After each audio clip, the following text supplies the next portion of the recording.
The Brooklyn Bridge is a cable-stayed suspension bridge in New York City, spanning the East River between the boroughs of Manhattan and Brooklyn. Opened on May 24, 1883, the Brooklyn Bridge was the first fixed crossing of the East River. It was also the longest suspension bridge in the world at the time of its opening.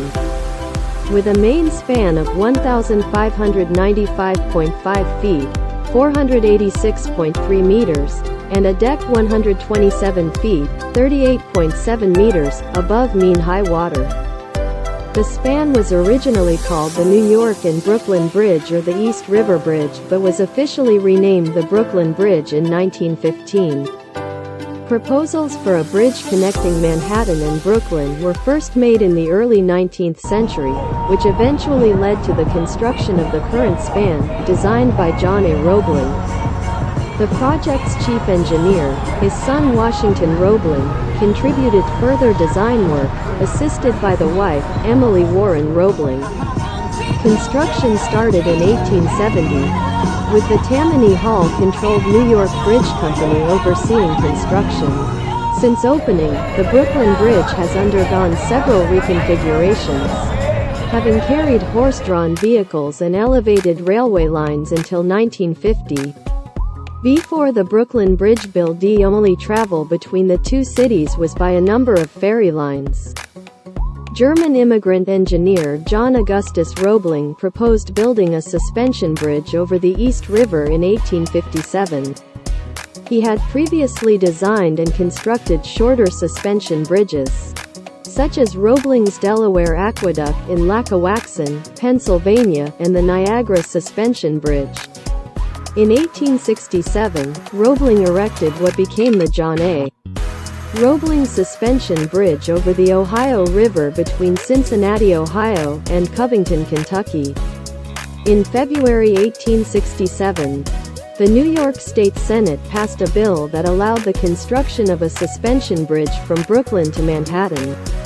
There were 20 trustees in total, 8 each appointed by the mayors of New York and Brooklyn, as well as the mayors of each city and the auditor and controller of Brooklyn. The company was tasked with constructing what was then known as the New York and Brooklyn Bridge. Alternatively, the span was just referred to as the Brooklyn Bridge, a name originating in a January 25, 1867, letter to the editor sent to the Brooklyn Daily Eagle. The Act of Incorporation, which became law on April 16, 1867, authorized the cities of New York, now Manhattan, and Brooklyn to subscribe to $5 million in capital stock, which would fund the bridge's construction. Roebling was subsequently named the chief engineer of the work and, by September 1867, had presented a master plan. According to the plan, the bridge would be longer and taller than any suspension bridge previously built. It would incorporate roadways and elevated rail tracks, whose tolls and fares would provide the means to pay for the bridge's construction. It would also include a raised promenade that served as a leisurely pathway.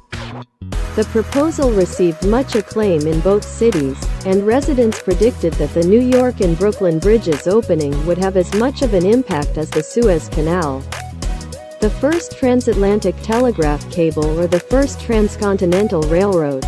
By early 1869, however, some individuals started to criticize the project, saying either that the bridge was too expensive, or that the construction process was too difficult. To allay concerns about the design of the New York and Brooklyn Bridge, Roebling set up a bridge party in March 1869, where he invited engineers and members of U.S. Congress to see his other spans.